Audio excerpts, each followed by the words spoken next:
الحمد للہ رب العالمین والصلاة والسلام علی رسولہ الامین اما بعد۔ آج کا سبق وَإِذَا اور جب لَقُوا ملتے ہیں الَّذِينَ ان لوگوں سے آمنوا جو ایمان لائے قالوا وہ کہتے ہیں آمنا ہم ایمان لائے وَإِذَا لَقُوا الَّذِينَ آمَنُوا قَالُوا آمَنَّا اور جب وہ ایمان والوں سے ملتے ہیں کہتے ہیں ہم ایمان لائے وَإِذَا اور جب خلا جدا ہوتا ہے یا علیحدہ ہوتا ہے بعضهم ان کا بعض إِلَى بَعْضٍ بعض کی طرف وَإِذَا خَلَا بَعْضُهُمْ إِلَى بَعْضٍ اور جب ان کا بعض کی طرف جدا ہوتا ہے قالوا تو وہ کہتے ہیں أَتُحَدِّثُونَهُمْ کیا تم بیان کرتے ہو ان کو بما وہ چیز کہ فتح کھول دیا اللہ نے علیکم تم پر قالوا اتحدثونہم بما فتح اللہ علیکم وہ کہتے ہیں یعنی یہود کہتے ہیں کیا تم بیان کرتے ہو اس کو جو اللہ نے تم پر کھول دیا لیحاجوکم کہ وہ جھگڑا کریں تم سے بھی اس چیز کے بارے میں یعنی جو تم نے بیان کیا عند ربکم تمہارے رب کے پاس لیحاجوکم بھی عند ربکم کہ وہ تم سے جھگڑا کریں تمہارے رب کے پاس افلا کیا نہیں تعقلون تم عقل رکھتے افلا تعقلون کیا نہیں تم سمجھتے یا عقل رکھتے۔ اب اس آیت میں اللہ رب العزت نے منافقین کے اس رویے کو بیان کیا کہ کس قدر وہ گر چکے تھے یا ان میں ایسی بری خصلتیں پائی گئیں کہ جب وہ ایمان والوں سے ملتے تو کہتے کہ ہم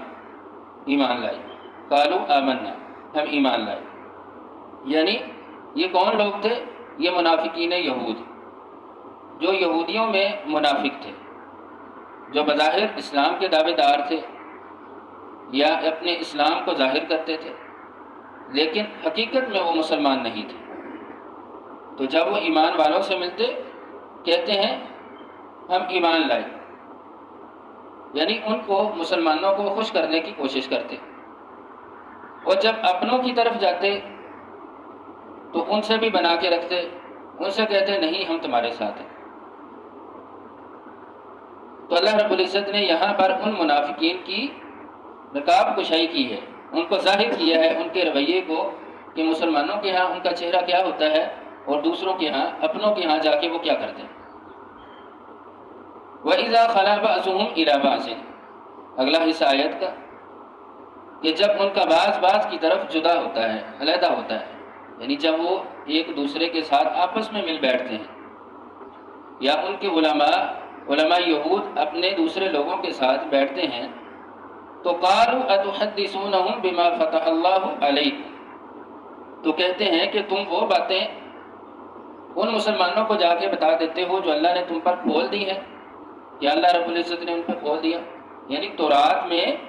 جو نبی علیہ السلام کے بارے میں اوصاف بیان ہوئے تھے وہ آپ صلی اللہ علیہ وسلم کی بعثت سے قبل یہ مشہور کر چکے تھے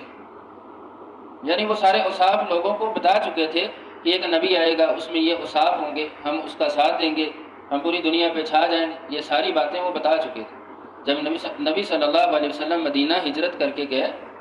تو پھر انہوں نے یہ باتیں چھپانا شروع کر دی کیونکہ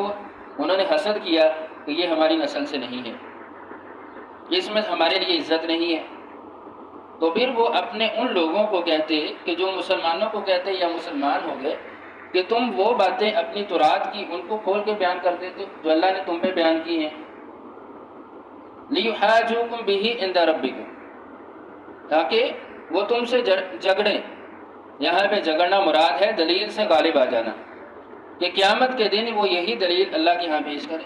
کہ تمہیں تو علم تھا تم جانتے تھے تو پھر ایمان کیوں نہیں لائے۔ سمجھے کہ ان کے جو ہوشیار لوگ تھے وہ اپنے دوسرے لوگوں کو کہتے کہ نہیں تم نے وہ باتیں جا کے ان کو نہیں بتانی اوصاف بیان نہیں کرنے، بلکہ ان کو بدل دو، تحریف کر دو، وہی اوصاف کہنے لگے کہ یہ تو حضرت آدم علیہ السلام کی صفات ہے، ان کی باتیں بیان ہوئی ہیں، یہ آپ صلی اللہ علیہ وسلم کے اوصاف نہیں ہیں۔ افلا تعقلون، کیا تم عقل نہیں رکھتے؟ کیا تم نہیں سمجھتے کہ اپنی اندر کی باتیں جا کے تم ان کو بیان کر دیتے ہو، ان کو بتا دیتے ہو؟ یعنی بظاہر تو وہ بڑی عقل کی بات کر رہے تھے، لیکن یہ عقل کی بات نہیں تھی، بلکہ وہ چھپا رہے تھے حق بات کو اور ظاہر کر رہے تھے اپنی جھوٹی باتوں کو۔ تو پھر اگلی آیت میں اللہ رب العزت نے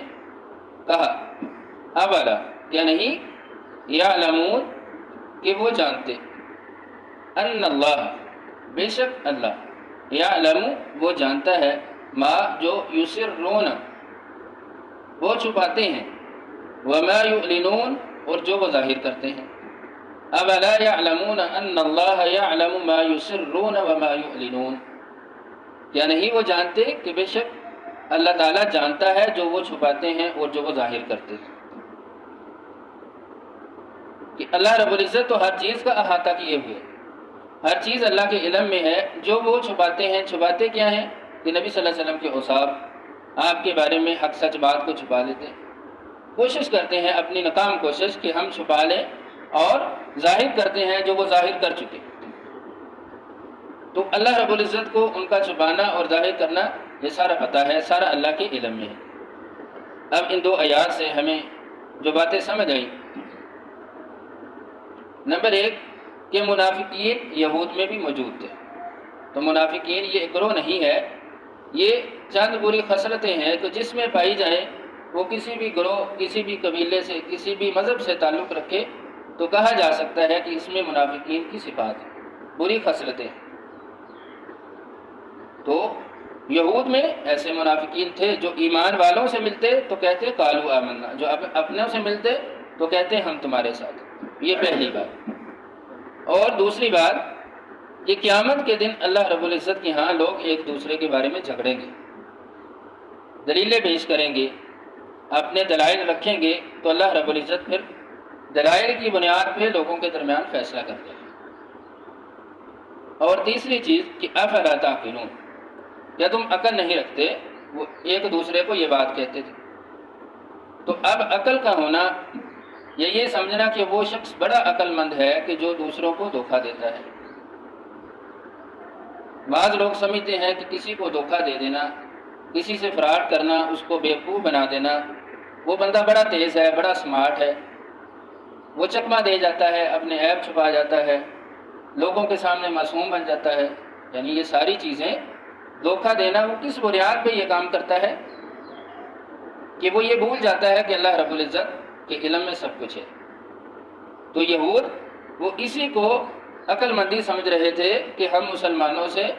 حق بات کو چھپا لیں، سچی بات ان کے سامنے ظاہر نہ کریں، اور اسی کو کہتے تھے کہ یہی عقل مندی ہے۔ اور جو بندہ یہ بات سمجھ آئے کہ اللہ رب العزت یعلم ما یسرون وما یعلنون ہے، جو ظاہر ہے، جو پوشیدہ ہے، وہ سب کچھ جاننے والا ہے، تو وہ بندہ کبھی بھی پھر نہ ظاہری گناہ کرے گا، نہ باطنی گناہ کرے گا، نہ ظاہراً کسی کو بیوقوف بنائے گا، نہ باطنی طور پر چھپ کر کسی کو بیوقوف بنانے کی کوشش کرے گا۔ تو وہ اس بات کو سمجھے گا کہ اللہ کے علم میں ہر چیز موجود ہے۔